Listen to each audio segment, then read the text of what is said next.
Welcome to the Advanced Sports Analytics Show here on RotoGrinders. I'm Jordan Cooper, a.k.a. Blender Ed, a.k.a. Blender HD, a.k.a. hopefully on top of you on the DK leaderboards this week. Didn't happen last week, right? Way too much Michael Thomas. He didn't do anything. Join with me, as always, the man behind the model at Advanced Sports Analytics. It's Stuart Gibson, as well as his special appearance. Oh, occasionally he graces his presence here. The person that I usually refer to as the better version of me. It's Brandon Adams. Hey, Brandon, how's the past couple of weeks been going for you? Oh, it's been fun. Yeah, it's been some interesting slates. It's been a funny NFL season for me. It's been how's it been funny? Well. Is it funny because you're not doing well? That's what it sounds like. Well, I always think of NFL DFS as a really funny thing where a lot of tournament players put in a lot of lineups anywhere from 20 to 150 per week. And then your results are basically dependent on your best lineup in a given week, or sometimes because the contest sizes are so large and so top heavy, your season is dependent on how your best lineup for the whole season does, which is kind of a crazy concept. And it shows you why this is so high variance. Right, especially in a 17-week season. Like when you play NBA and MLB, it's kind of like you could, like 150, 180 slates, you feel like okay, I got enough time to get there. So, I mean, maybe I'm lucky that in week 6, I got my one lineup to the top of the slant. Like, I'm good for the year. I should just expect the next 6 weeks of losses, like, just built in. Yeah, it's like profit for the year after just that one. Well, that's what you play for. People don't understand that. That's like Brandon knows that. You play, you lose 90% of the time, but you want that one, that the couple of top 1% outcomes to make up for all of the losses and then give you a ridiculously good ROI on top of it. So I haven't run great in the sense of topping the big player pools, but I've run pretty amazing in the Qs, I guess.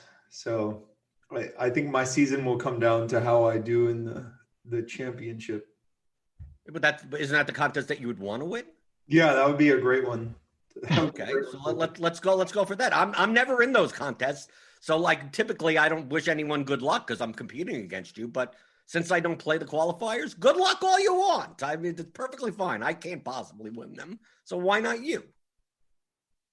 That's what I'm hoping. They kind of did what a lot of players suggested for the championships, which is make it online and then take the juice down. So I think it's been a favorable change. Right, because you're not paying for the experience, right? You're not that built-in kind of like, $25,000 to kind of get some pigs in a blanket and some like open bar stuff. I don't know. I'm just not that type of person. I've gone to one as a VIP, and I just like this could be in some dude's basement, and I'm perfectly fine with it. It doesn't have to be all fancy. Yeah, I hear you. I think in the future it might just be online. We'll see. Well, let's talk about this week, and if you're going to be playing, even if you're not for a qualifier, you should definitely check out the FanDuel Single Entry Series by RotoGrinders. It's still going on through weeks 13. There's single entry contests at 3 buy-ins: $5, $33, $100.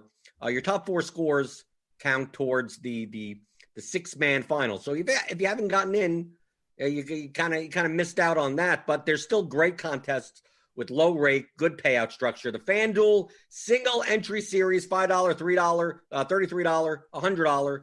Enter them this week. But this week is I would say is a weird week in comparison to the 2020 season. This is the kind of week that we would normally see in past years in NFL, where we have 11 games. The highest total game is 51. The lowest total game is 45. So the difference between the top and the bottom is only 6 points. We've seen this year where the top game is 56, the bottom game is 41. And then not only is the top game 56, but you also have like 3 or 4 other games that have 50 plus totals. So, Stuart, in a week like this, we always talk about, your top team probabilities. And we usually have, like last week with the high total games, like those will obviously show up at the top and the ownership follows that. On a week like this, I have to assume that the difference between the top stack and the bottom stack is going to be so much more bunched together. Yeah, I mean, not so much top to bottom, because there's always, going to be some teams sprinkled in. I mean, yeah, I guess it is. The lowest team is, still kind of like a 1% type outcome. But yeah, I mean, in previous weeks, we have had, I was thinking back to the Kansas City Jets week where there's bad weather across the league. And Kansas City, we had as like a near 30% chance of scoring the most points in the slate. And then in previous weeks, I mean, we've still had more balanced weeks, but still the team most likely to score the most points is like, 15, 18, 19%. This week, we have the most likely team to score the most points being Pittsburgh at only 10.5%. So, I know it's your catchphrase, but this does really feel like a kind of play whoever you want type week where, there's just a lot of teams that are going to be in play and have a shot at, being the stack that you want. As were in previous weeks, there were, I think fewer teams that had realistic routes to being the highest scoring team.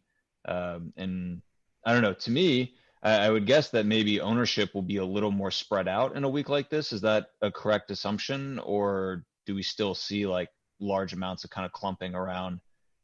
Well, I think we end up seeing clumping around on players. I think there may be some chalkier wide receivers and quarterback combinations that may obviously, since they correlate with each other, they lead to the stack being more owned. But Brandon, in a week like this, I know you like targeting the high total games. Are you more or likely to be a little bit more contrarian this week with the difference between these totals not being all that huge?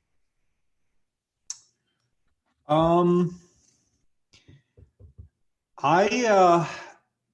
wouldn't say that I'm going to be especially contrarian this week because, at ASA we've always liked Baltimore a good bit. They have nice properties for tournaments. They've got nice upside, nice correlation, and they're somewhat unfashionable right now. So probably have a good slice of Baltimore, which will not be contrarian. You don't think that'll be contrarian? I actually think that will be contrarian based on our ownership projections. I think maybe on FanDuel they won't be contrarian. On DK, I mean, to be honest, I've sort of looked more at FanDuel so far. Yeah.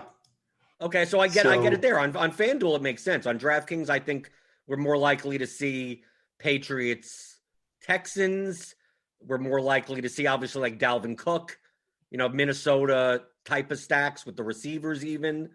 But obviously on FanDuel with the way that their salary structure is, I mean, playing a rushing quarterback when the pricing is soft enough, like he offers the most amount of upside with a 27.75 implied total. And you could fit, you could single stack, you could double stack, you could even play him naked. No, I get it over there. I'm talking more on DraftKings where the pricing tends to be a bit more sharper. I mean, a little bit harder to fit in what you want. So what would your approach this week necessarily be on DraftKings compared to FanDuel? Well, I think you're going to have to win at the running back position this week, which is a good conversation, I think. A lot of ways to go. There aren't clear-cut plays. I think that will be somewhat condensed on the wide receiver side, feels like. But for me, I'm going to try to hit running back. And then one thing, as you know, that ASA projections are good with is people tend to not incorporate running backs into stacks very well, either as run backs or as part of the core stack. And I think it's because they know that it can be hard to have the running back and the wide receiver on the same team in a winning lineup. They've been conditioned that way. But if you get the right situations where you have a pass catching back that correlates with a wide receiver on the same team, it can be very favorable. So that's the kind of thing where ASA tools are helpful. You look for that pairing of quarterback, pass catching running back, and wide receiver that correlate well and can all go off together.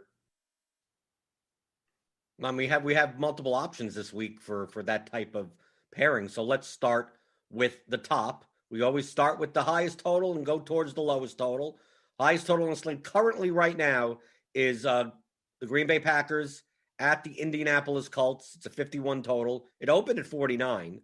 The Colts with a 26.75 implied total. The Packers with a 24.25 implied total. Obviously, the Packers are very condensed, right? We look at them as Rodgers, Adams, Jones. Alan Lazard will probably be back. So, I mean, there's a cheap piece there. I don't know how many snaps he's going to get compared to Marcus Valdes-Scantling. But I think the problem with this game that any DFS player will see this year is that the Colts have nearly a 27 total, but they have 3 running backs, they have 5 wide receivers, they have 3 tight ends. Like no one is expensive. It's just a matter of like how do you stack Rivers? Who do you play? Even if you stack the Packers, even if you a simple just like Rodgers, Adams, like who do you bring it back with? I mean, like Pittman, I guess. I mean, he seems to be in vogue at 4,500. You could take a shot at that. But Stuart, I'm going to assume that the Colts show up as like a good likelihood of scoring the most points. It's just that from a DFS perspective, is there going to be enough production? Could this production be so spread out that even if they score the most points, that none of their individual players become DFS relevant? Yeah, I mean, they're showing up as one of the sixth most likely team to score the most points at currently we're projecting 7.7% likelihood. And yeah, I mean, they're cheap, but I think you touched on really the key issue with the Indianapolis side is that it could really come from, I mean, like 5-6 different guys. I mean, they have 2 tight ends that they use regularly, and then 3 that they'll use at times. They have 3 running backs that they use. You mentioned Pittman was in vogue. I feel like it wasn't that long ago that Marcus Johnson was in vogue. And the guys who we like with Indianapolis are constantly always in flux. It's very difficult to pin down week over week kind of who the player is that's going to be responsible for the points that the strong totals, because Indianapolis, I feel like week over week always has pretty solid totals, and they're always kind of showing up as good kind of implied total relative to stack price. But they're really tricky to figure out. They have weak correlative properties. I mean, the more we kind of look at it and talk about it, to me, like correlation is a pretty decent proxy for condense output of a team, right? Like wide receivers and quarterbacks that have really strong correlation probably do, because when the quarterback goes off, it just almost inherently implies that specific receiver that he correlates with well is going to go off as well. And then these teams that have less condensed scoring, have weak wide receiver to quarterback correlation, because if Rivers goes off, it doesn't really give you any more or less confidence that Pittman or Hilton or Naheem Hines are going to go off.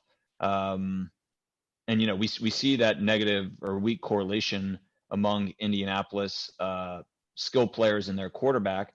And I think that is highly indicative of kind of what, we're discussing now and have been discussing in previous weeks. I don't know. To me, there are teams with similar totals and priced similarly. You mentioned earlier the show, New England being one of them, even Cleveland to a lesser extent, where they have kind of these respectable total and cheap price tags, and still just have a little more confidence in my mind as far as like who is likely to succeed if the team as a whole succeeds. And then on the Green Bay side, you have super high confidence in Green Bay's total coming through Adams or Jones.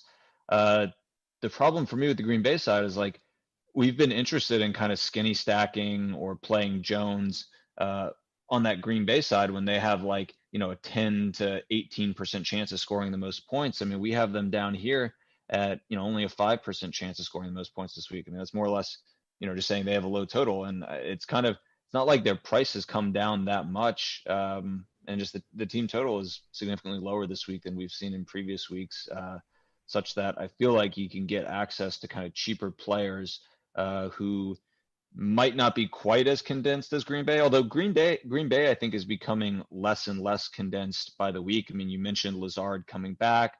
You have both a healthy Jones and Jamal Williams.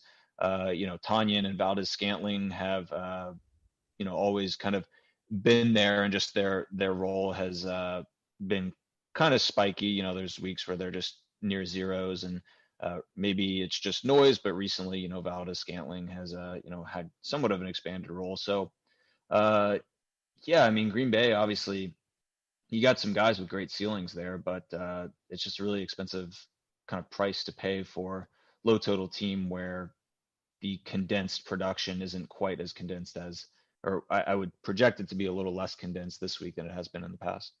Brandon, you say that this is going to be a week that you need to win at running back. With the Colts, you got 3 of them. The Packers are a fairly poor rushing defense. The Colts are favored, 2.5 at home. Frank Reich has said that, he has no problem going with the hot hand. Do you think this is a worthy position to take a shot on one? Because they're all cheap. The Colts running backs are fairly cheap. Is this an opportunity where if you want to plant your flag on one of them and say, I think Jonathan Taylor will get the hot hand, and then he gets 23 to 25 touches, and at the ownership, that no one's playing these Colts running backs, but given the total and given the they're at home and favored against the Packers, do you think it's worthwhile to do so, even in large field GPPs, to maybe take a shot, or are the Colts just more of an avoid because of all the ambiguity? I think it's a worthy shot. So Hines has an interesting game log. He has, let's see, like receiving targets in the past 4 games of 6, 3, 5, 6. And he's had some big fantasy games, like against Detroit, he had 2 touchdowns and he had 5 receiving targets. He, last week he had 1 receiving touchdown, 1 rushing touchdown, and 70 yards rushing. He has the right properties for stack inclusion and for tournament upside. And then Pittman has good value, so I think you can take some occasional shots there. Would you be more likely to play like Rivers plus Hines plus Pittman and then run it back with Adams, or the other way? I don't necessarily think you have to run that back. You could just play Rivers, Hines, Pittman. You could run it back. It would be fine. It would also be fine without it. The only thing in the ASA data that argues against that stack is that the correlation is not great. But it's a cheap stack, so that seems like a reasonable. You're on board with the vomit stack. Whenever Brandon, whenever you're on board with the vomit stack, I have to I have to get a little bit excited because it's like I didn't even bring it up. I'm like, could you? Like I wasn't barely considered this. You're like, no, I'm down with this vomit stack. It's like, okay, I got to start taking notes now. Brandon's down with a vomit stack. I would think though, for the Indianapolis passing side to work, you need some Green Bay, production. No, like, if that Rivers plus pieces side is going to work, you'd prefer for the game to be and for the game to achieve kind of or even overachieve its total. You would definitely need some Green Bay production. So for me, I would think you would want to try to bring something back if going, with Rivers and pieces. No. Yeah, that seems reasonable.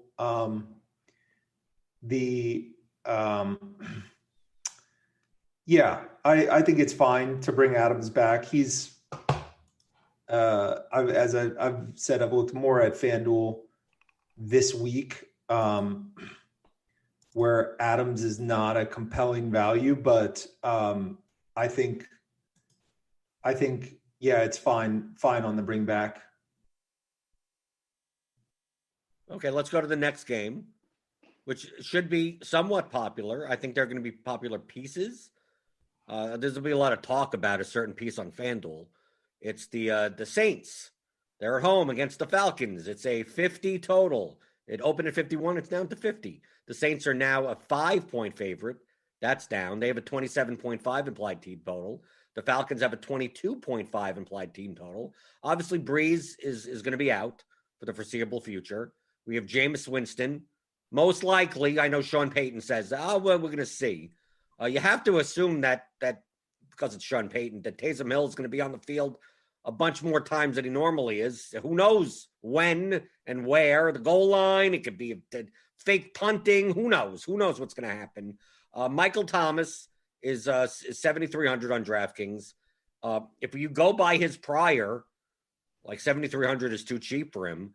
But are people in this game, because I know there's a lot of talk about Jameis Winston because of his data from being on the Buccaneers. That is a completely different offense. Are people overvaluing the fact? I know it's a 50 total, but are people just thinking that Winston's going to start chucking the ball 50 times this game, especially when they're a 5-point favorite? I know the Falcons' defense isn't good, but are people overvaluing that, or is the best correlation Winston with the Falcons defense? Because, he'll throw 4 touchdowns as well as throw 3 pick sixes. And actually the best run back for a win, don't play Julio Jones. Don't play Calvin Ridley. The best run back for a Winston Thomas stack is the Falcons defense. Right? Yeah. I don't know. I would have to look up, I'm sure like Winston versus opposing defense when he was in Tampa was like something insane. Let's see, TB. But I'm assuming the Saints have a high top team probability, and pretty much their pieces are like it's Kamara and it's Thomas. I guess you could throw in Sanders there and Cooks around. Like when Breeze is at quarterback, like he tends to spread the ball around. We've seen that, especially on showdown slates. Who knows what happens? It's random people get touchdowns. I are people like I'm more viewing it from. I think people are looking at the Saints offense as, Saints offense as usual with a better quarterback, quote unquote.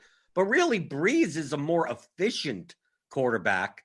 And as we saw last week with Michael Thomas when Winston came in, like Winston's passes are not very good. And I know Thomas is a great wide receiver, but he requires these slow A-dot slants that require precision and not necessarily these 35-yard bombs.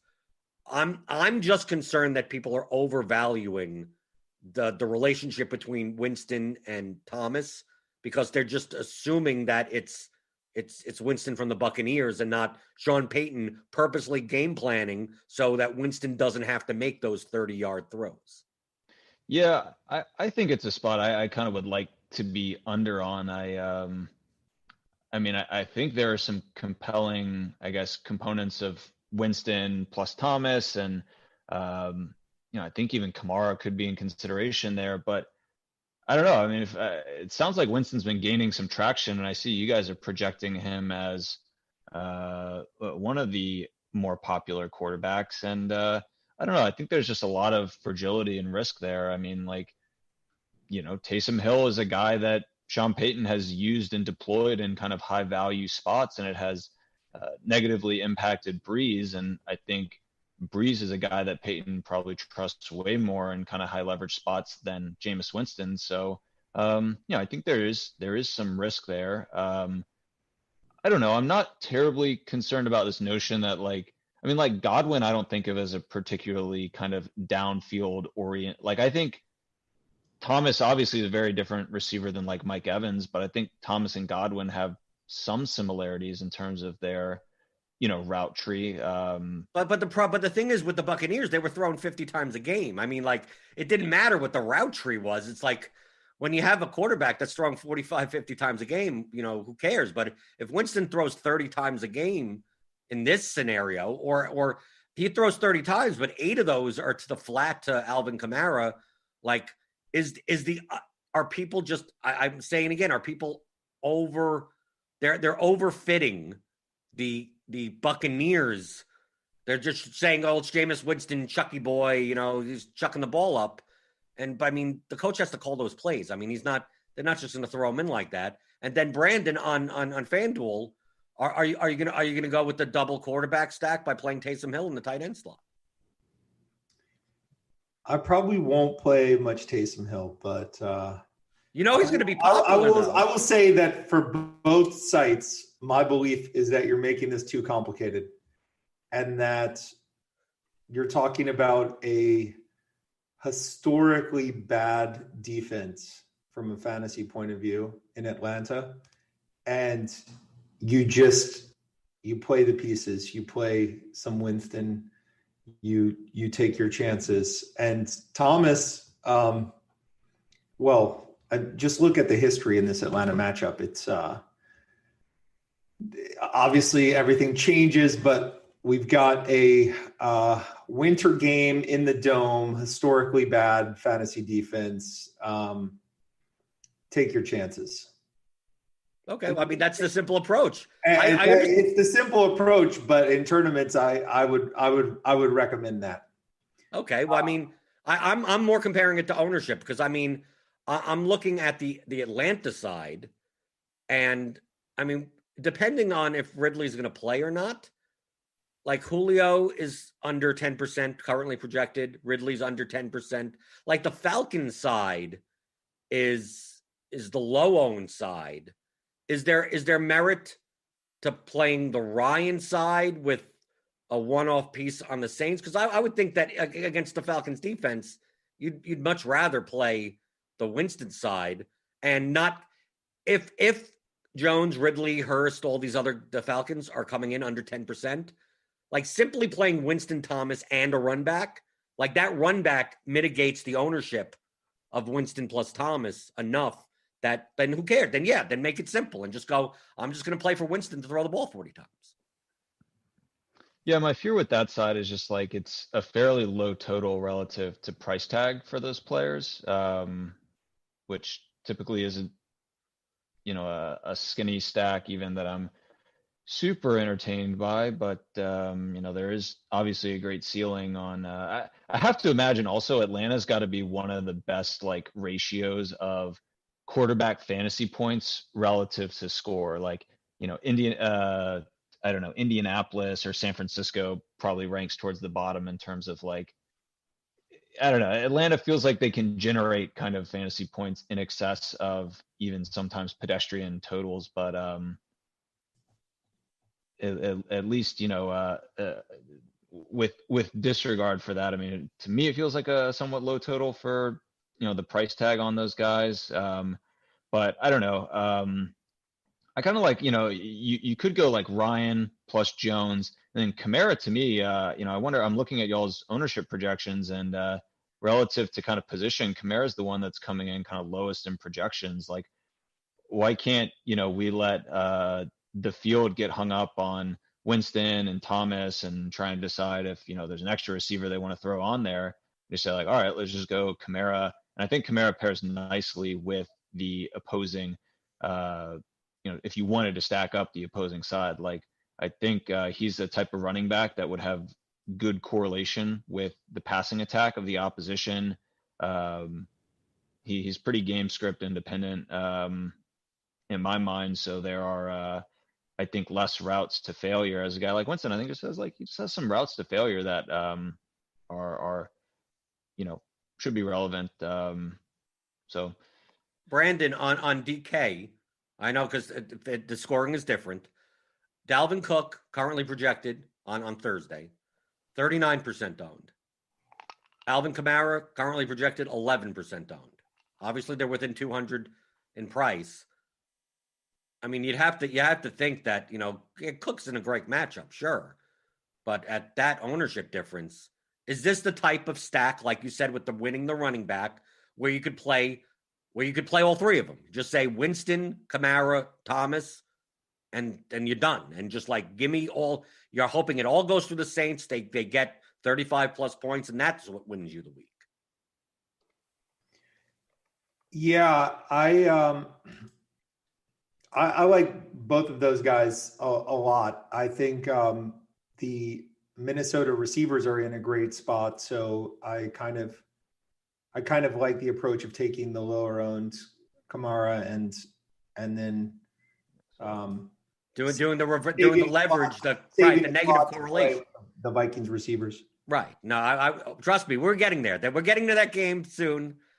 Right? You're skipping ahead. Brandon is skipping ahead already. Because that makes the most sense. Like if everyone's going to play a Cook and the Saints passing game, then you play the Saints running game and the Vikings passing game, and you get the complete negative correlation of everyone else's lineup. The one thing that's been mysterious about this season is that again we have a fantasy season where the low-priced running back combos have not tended to win big contests. This kind of feels like a week where the high-priced running backs are in somewhat lesser spots, and they're also priced up, and it kind of feels like the week where maybe that low-priced running back pairing with your high-priced wide receivers gets there. I hope so. That's typically how I build. It's been a tough build this year, but I like it in general. Okay, so let's go to the next game. I know you like it on FanDuel, especially. I don't. This game will not be popular on DraftKings.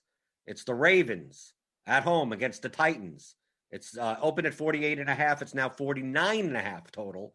Ravens are favored by 6 with a 27.75 implied total. The Titans have a 21.75 implied total. The only ownership that's coming in this game is pretty much Mark Andrews at the probably maybe the worst tight end position of any slate we've had this year because he's the highest priced tight end, right? It's 4,900 on DraftKings. Lamar Jackson will probably get some ownership. He's coming in, around 10, 11%. But outside of that, I mean, we take a look at like Marquise Brown, and obviously they have multiple running. The Ravens run the ball. They have multiple running backs. The Titans are remarkably a faster team than people think, but they still give Derrick Henry the ball 20 plus times. AJ Brown is priced up to 7,200. Like no one in this game outside of Jackson Andrews is coming in at any type of ownership. Brandon, make the case. Okay, you made the case on FanDuel, which I get. Make the case on DraftKings that the Ravens are a team to target. Well, I think that we've seen many situations where the high correlation trio of Lamar, Brown, and Andrews get there. This week where Andrews is somewhat likely to win the tight end spot, that will tend to make this trio especially compelling. You have some interesting run backs from Tennessee. And I do think that Brown will be unfashionable this week. He hasn't been getting there this season, but he's the type of player that could have one or two big plays. He's the type of player that could have a 40 fantasy point performance. So yeah, I think it's a good spot. So Stuart, on your list of top team probability, I'm assuming the Ravens come up there, but as I said before, like they could get there, but the game doesn't. I mean, like none of the players. Like yes, Mark Andrews, I get it, but he's also going to be the highest owned tight end because he's like the highest priced tight end and with touchdown equity. Outside of Marquise Brown at 5,800, he's not a screaming value according to most projections. Derrick Henry is going to be single digit owned against the Ravens defense. But I mean, when you play Derrick Henry, you're playing him for like breaking off a big run. Like a lot of people look at him as, oh, he's going to get 25 touches and 100 yards. It's like, no, he could make the game speed up. I mean, I think Baltimore is a little hampered on the defensive end right now. I need to look at it a little bit more, but I think that. So would you do a Lamar, Brown, Andrews, and have the run back be Derrick Henry? No, Derrick Henry is a fine play this week, but he's a clock eating back. He's not the guy that you want to run back with. So who is it going to be? Corey Davis? He's cheaper. I'm just saying him because on DraftKings, Davis is fine. On FanDuel, I would say AJ Brown. So Baltimore is one of these defenses or offenses rather that historically the data has suggested that, I mean, usually quarterbacks have pretty good positive correlation with the opposition, wide receivers as well. Like when the opposing offense does well, it tends to correlate with, good performances for most quarterbacks and receivers. The Ravens offense as a whole for really the last 2 years have been negative to neutral correlation with like opposing offenses. It does seem that like, and I think this kind of fits the narrative around the Ravens that they play really well from ahead, but just totally collapse in like competitive games. I think they are one of these teams that I feel okay with just playing without a bring back. And Tennessee's total is low enough such that it isn't for me a game I feel like I have to bring back the opposition. I know that sounds kind of not in line with how we think about correlating and stacking, but I do think the Ravens offense, particularly Jackson and Brown and Andrews, have somewhat unnatural like correlative properties where they negatively correlate with opposing offensive production. So it is a spot where I actually wouldn't mind not bringing back a Tennessee player. Well, moving on to, and it does look like that the Baltimore defense, we can treat them differently this week because they will be without two starters, probably. Okay. Well, moving on to the next game. It opened at 47. It's now up to 49. Patriots at Texans. The Patriots are favored by 2.5. 25.75 implied team total. Texans 23.25 implied team total. And looking at projections, two of the highest owned quarterbacks on the slate. Because, I mean, we don't have the Mahomes. We don't have Kyler Murray or Russell Wilson. We don't have anyone. So Watson and Newton project to be the highest owned quarterbacks. We have value running back. He played 95% of the snaps. It's Duke Johnson at 5,400. Jacoby Myers is apparently de facto wide receiver one for the Patriots. He's 4,900 on DraftKings. Brandon Cooks is getting 8 to 10 targets a week, apparently, seemingly for the past couple of weeks. He's 5,200. I could see these stacks being fairly popular in GPPs because, I mean, we've gone through some of these games and it's like, okay, you could play this, but like double stack type of builds, I think are more likely to have this game because of the pricing. But Stuart, where do the Patriots lie as a top team probability? And are you concerned that typically when the Patriots are getting a lead, they're running the ball like they're running the ball as seems like as much as the Browns would run the ball or the Vikings from a lead? Like they seem like the type of team that when they're ahead, that this clock is going to be moving, and maybe and rightfully so. Maybe this total shouldn't be. It's moved up 2 points, but maybe it shouldn't be.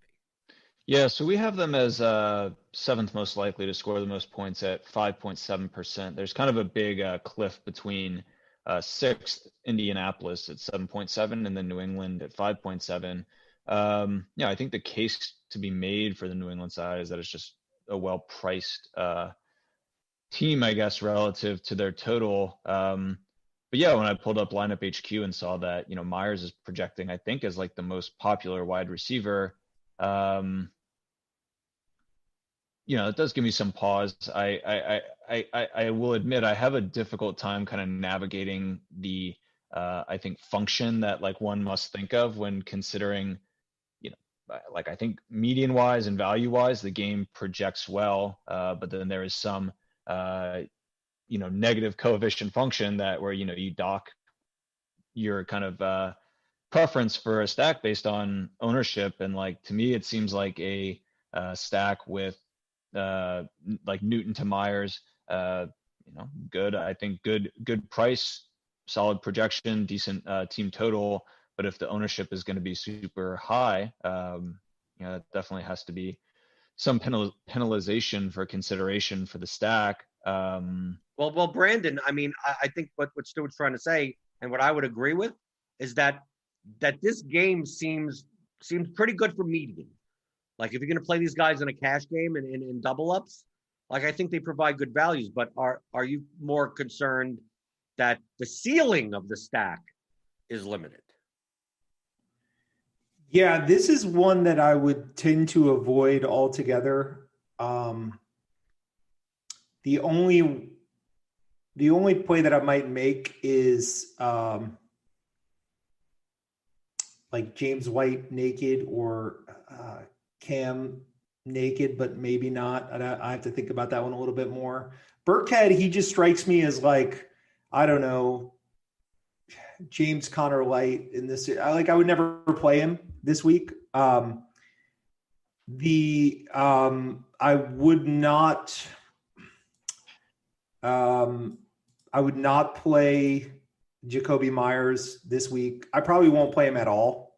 I think that the ball gets spread around a good bit. He's up against Bradley Roby, who's been a solid corner. I don't see any upside really. But he'd be fine for median. Like if you're playing in double ups, like to get 12 to 14 points for 5K, like that's not bad. I want to make it out that based on his target share, but when you play GPP, we're looking for ceiling. Like if you can't get 20 plus points, like you shouldn't be playing. Yeah. So I would avoid the stack and I would avoid Jacoby Myers. I probably won't have him in tournaments. One interesting thing is that James White used to be an interesting guy to use in New England stacks. But just eyeball test and just looking at some data that we have, they don't use him in the same way anymore. Like he's not really a reasonable play in the stack. Like it used to be that you could consider the Cam White Myers type stack, but just eyeball test the way they've been using him, it doesn't seem to get there. And then just like game log, he has decent stat lines in losses, but nothing that you're getting super excited about. And he doesn't have great characteristics when when they do perform well. So I don't know what to do with James White much anymore. Except he is cheap and he is a pass catching back. So I think he can be used in isolation. Right, and he's going to come in at like 1% owned. He just hasn't been on the field that much lately. Like his role just clearly seems to be in decline. It would, I mean, Patriots have been a pretty mercurial team as far as, you know, how they use their running backs, but it would, I think, take a pretty significant shift in kind of the allocation of snaps that they're giving their running backs, in my opinion. Well, looking at the remaining games, I mean, we covered the top 4 overall game total games, but we're missing out on 3 other teams that have high implied totals, but their game total is lower because they're at least a touchdown favorite. So we're talking about the Vikings, who have a 28 implied team total. We're talking about the Steelers, who have a 28.25 implied total against the Jaguars, and the Chargers that have a 27.75 implied team total. The Vikings are, I mean, these teams are going to be somewhat popular. Obviously, Dalvin Cook may be the most owned guy on the slate. I think both wide receivers, we have both them projected at 18 and 16% on RotoGrinders. We have the Chargers.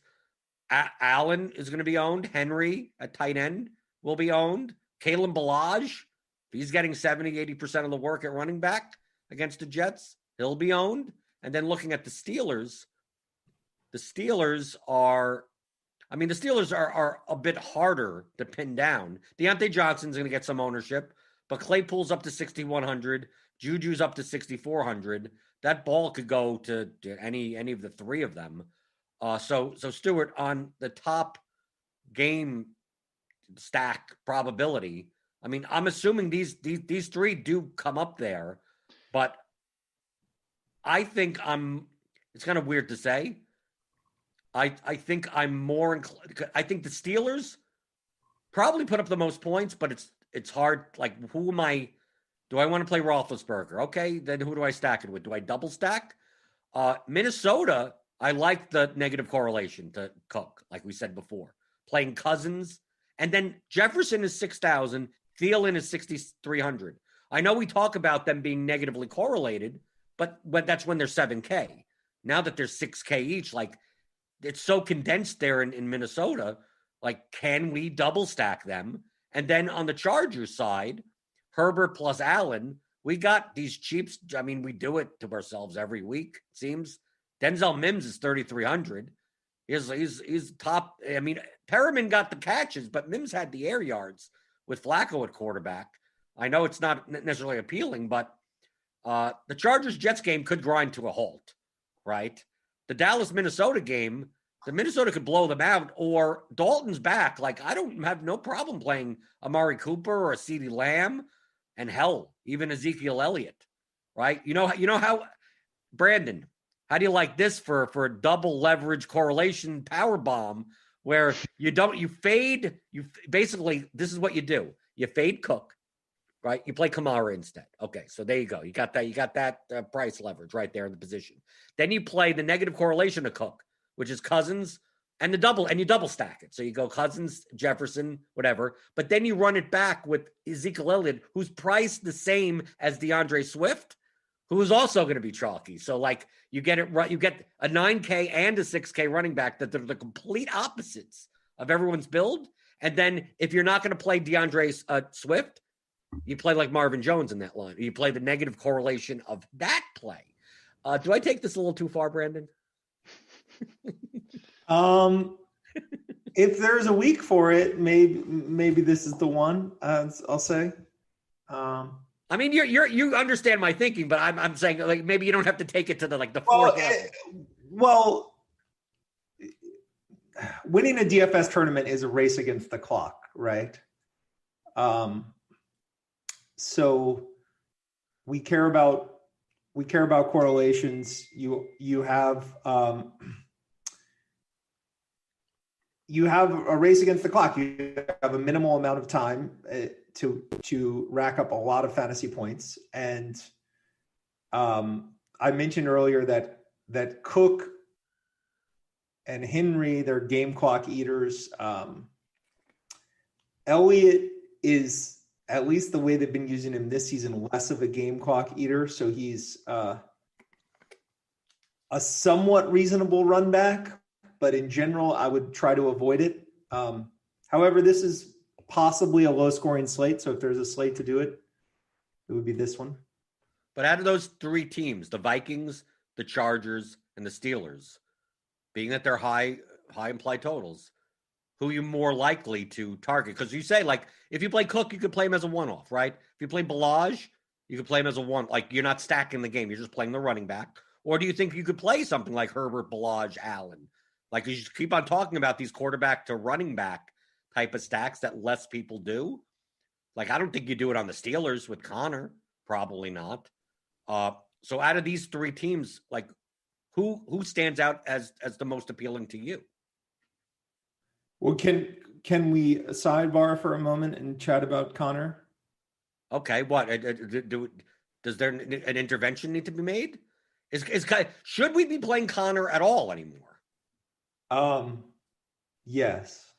Okay, so that's the side, but the sidebar is at 6,600 that we should be playing Connor, even though the Steelers. Well, Stuart has actually looked at Connor a decent bit. Stuart, what's your opinion right now on Connor this week? It's been weird. I was highly interested in Connor, really right after, like, there was this period of time, weeks 5, 6, and 7, where he was just like his snap share was on the rise. His rush share, it was after including week 8 against Baltimore. So really last week against Dallas, like, I thought 2 weeks ago against Dallas. So pretty much Dalvin Cook's matchup this week, like, Connor was just, he was getting 80+% of, Pittsburgh rushes. He was, still had, pretty solid pass game role where he was getting, close to 10% of targets. Like, I just thought the guy was looking like kind of the workhorse that people have wanted him to kind of like, he had that role, in, 2018, I think it was. And like, people have been kind of yearning for him to go back to that role. He's never been like a super high efficiency guy. And yeah, he just kind of fell off the face of the earth against Dallas. Well, they got behind that game. So, yeah, at least that's understandable. But how about this past game against the Bengals? They it seemed like Ben just wanted to just throw the ball. Like, they didn't even care about running. Yeah. You're saying the Bengals just want to throw the ball. No. The Steelers threw the ball more. They were throwing the ball more in first down against the Bengals secondary that, like, they just weren't running the ball. Yeah. No, it's been weird. I think just when, like, Connor was starting to look like a really trustworthy guy. And I don't know, I think one nice thing about Connor is he's always been kind of a non-zero in the pass game, like utilized somewhat regularly by Roethlisberger. Last 2 games, he's got 4% target share, which is going to be tough. So yeah, Brandon, you seem like you're going to be jamming in Connor into your lineups. I'm going to have some Connor. I don't know. He's not going to be like one of the 2 or 3 highest owned, but I'm going to be above the field on Connor. Okay. You say that this is going to be a week to win running back. So, like, you seem to not be like do you want to play Cook at that ownership, or what off the board type of what are you going to be at running back then? You have to play 2 of them, right? You have to play at least 2, right? Yeah. Well, I think I need to look at ownership a little bit more carefully, but it seems to me that you have some mid-priced and low-priced guys that are good values and are going to have concentrated ownership. And that's going to also tend to have some high-priced running backs with condensed ownership, like Cook. And so my tendency is to kind of go the other way and try to play the low and mid-priced running backs that are high value and then have the higher priced receivers. So that will be the tendency. I'll be on the Antonio of the world. Does one that fit the bill, assuming, or maybe even not even assuming if Matt Breida's out, like the Dolphins are favored in this game. I mean, like the Dolphins are 24.25 implied total in Denver, but I mean it's the lowest total game. But if they're going to give Salvon Ahmed the ball 20 times and he's 4,800 in a favored situation, does that? I mean, to me, that fits that cheap running back that, he falls in the end zone twice. He could be there, sit there with 18 points, and as long as you don't have like multiple outlier running back scores. If Cook puts up 24 and Kamara 22, and like no one else like kind of gets there, like the only way you could fit in high-priced wide receivers is by playing, a running back that got 18 at 5K. So is Ahmed, are those the types of running backs you're looking towards? Because I mean that's even lower than the 5K level. Or are you more likely to play a chalky Duke Johnson against the Patriots? Yeah, for me, it's you've got like 5 or 6 consensus strong values at around that 6K price point on FanDuel or 5K on DraftKings, and they're all good plays. Ahmed might be one that I'm not on as much, just because there's less track record proving him. His game log is like two games, and he had a good game last time, but he wasn't like a master of efficiency. He just got a touchdown. And I live in Miami. I read a lot of the beat reporters. It's not like people are super high on Ahmed. There's nothing about the situation that's especially compelling for me. Yeah, maybe I'll be underweight him among the value guys. So who's going to be overweight on? I'm pulling teeth here, Brandon. I'm trying to.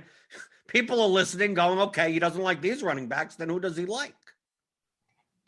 I think Duke Johnson. The injury situation is not a concern right now. I haven't really followed that closely. Gibson, I like a good bit. Balaj, I like a good bit. But these wouldn't be running backs that you're putting in stacks. These are ones that you're playing as one-offs, right? Yes. So you're not running. So you wouldn't be like putting Kalen Balaj and then also Jamison Crowder in your lineup. You wouldn't be playing Antonio Gibson and then putting Tyler Boyd in your line. Like you're not even trying to make secondary correlations with these players. Just like the running back gets there, the clock winds down, and there's no part of the other side of the game that gets there. Correct. Okay. Any interest in? It's somewhat of a low total, but Cleveland's got some really cheap. God, I feel like I bring up Cleveland every week on this show. I was going to say, do we need intervention with you, Cleveland? Look, no. I know what you're going to say. I know Cleveland has interesting pieces. You have the interesting pieces. Now, look at the Eagles. The Eagles, who now they have 7 million people there. So who knows who you play there? Miles Sanders and run back Landry or Hooper. I know. I bring up Cleveland every Thursday, and then the weather is terrible, and I never play them come Sunday. I don't know what the weather. They're the most run-heavy team in the league.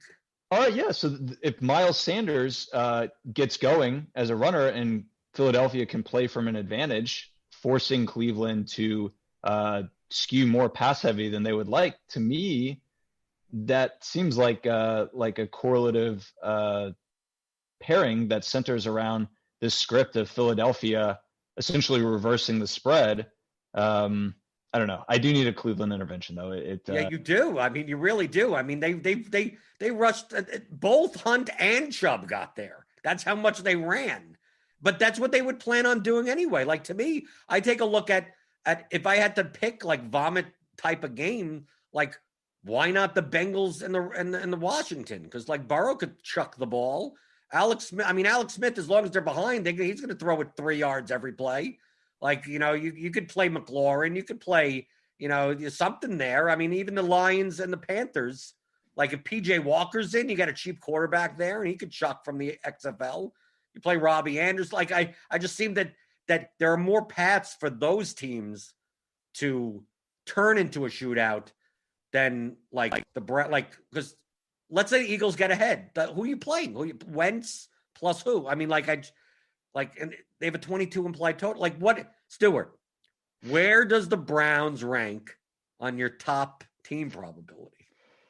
Yeah, I mean, not super low. 8. Oh, okay. Yeah, but not super high. You say not super low because you don't want to say how low it is. So super cheap. I mean, Landry's 5 and change. Hooper's 3.9. Mayfield's 5 and change.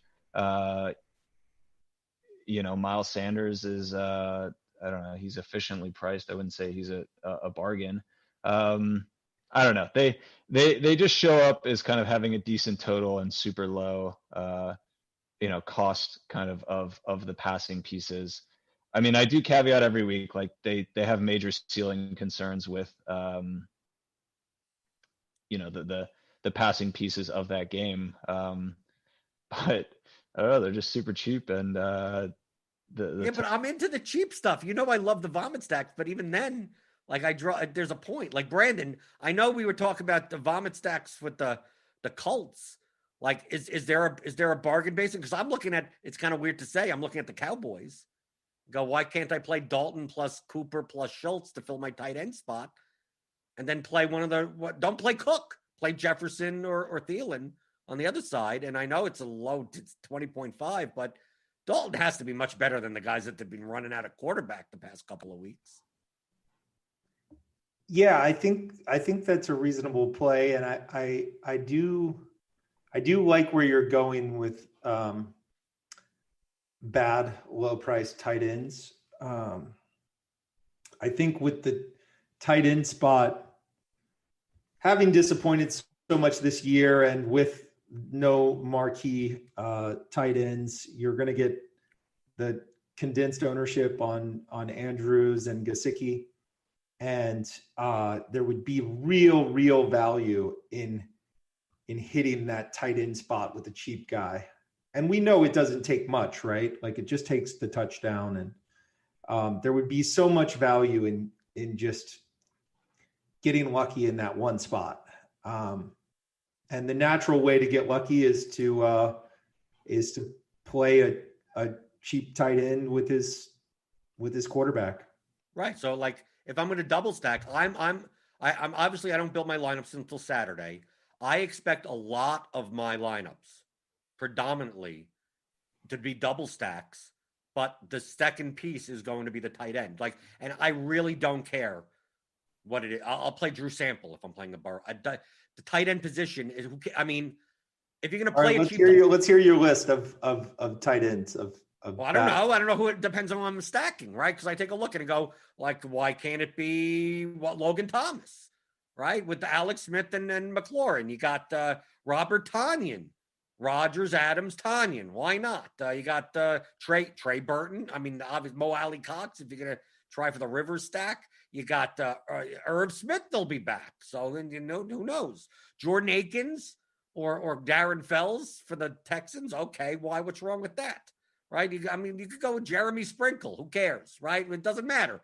I have to mention Jeremy Sprinkle because there's one guy that comes to my streams like all the time that always touts Jeremy Sprinkle. So maybe it's Jeremy Sprinkle, the second tight end for the Washington team. What about Ebron? Can you get a little Ebron in there? Oh yeah, sure. But I mean, it depends. I'm going by the teams that I'm stacking. I don't think I'm going to stack the Steelers. So that's why, like, I know I'm playing Connor.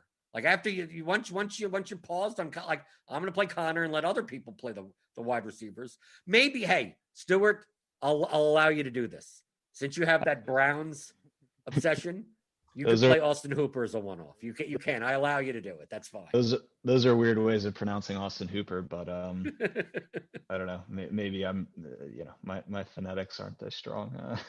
Yeah, but in the way that we've talked about it, that like this slate is much more up in the air than we normally would see.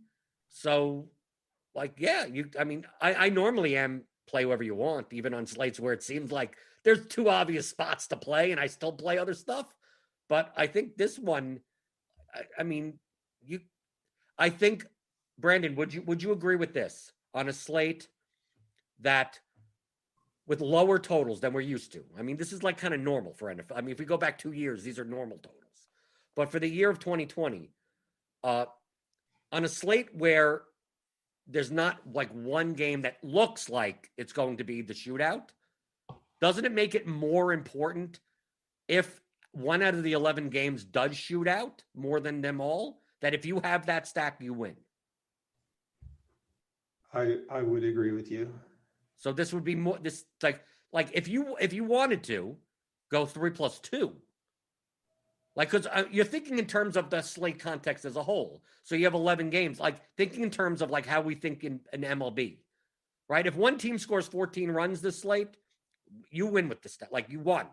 Like, it doesn't matter anymore, because most likely there won't be 3 other teams that put up 14 runs. Most likely it'll be one team, and the next team has like 8 runs, then a whole bunch of teams that have 5 or 6 runs. And if you get that one team, the 5-man stack of that team, you win. I think this is the type of slate where, like, and it could be any of the games. If it just so happens that the Bengals Washington game goes for 65 points, and all the other games just stay to their totals, like that, having that 3+1, having even a 3+2 of that, whatever that game is, like, you could win on this type of slate rather than on slates where you have so many high totals that some one-off, right? Stephon Diggs gets there. some high price, like the one-off pieces of multiple games get there. So I think there's much more value in stacking, like you said, put the tight end with your quarterback, because it's a garbage position.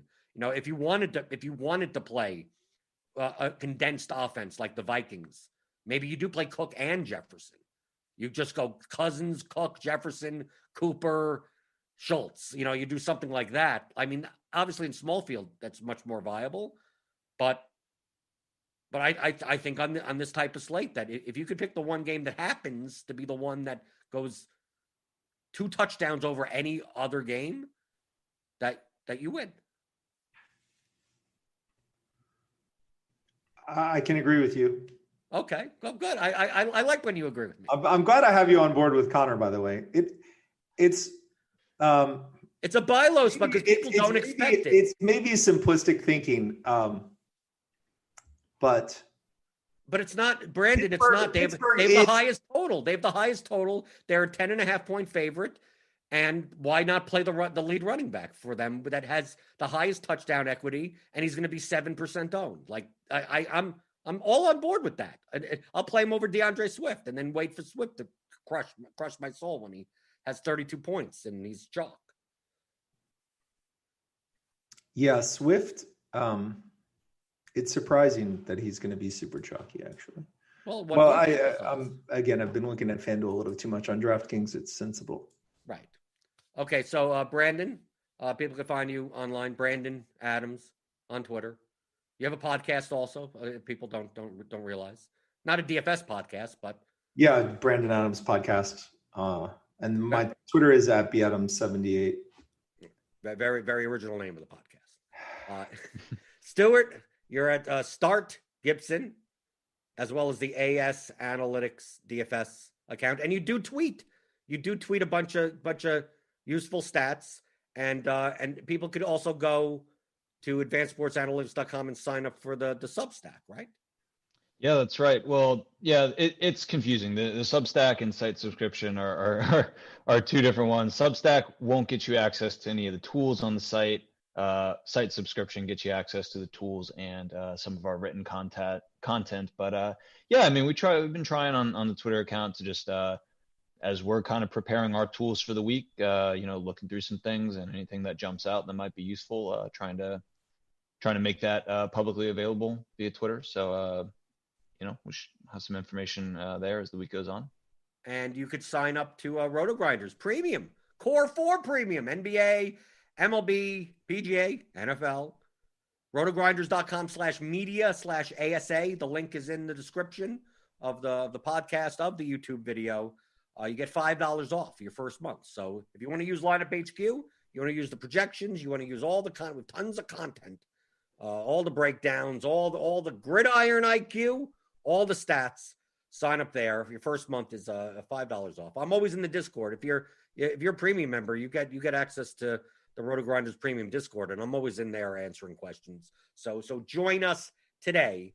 So for Brandon Adams and Stuart Gibson, I'm Jordan Cooper, and that has been the Advanced Sports Analytics Show here on RotoGrinders.com.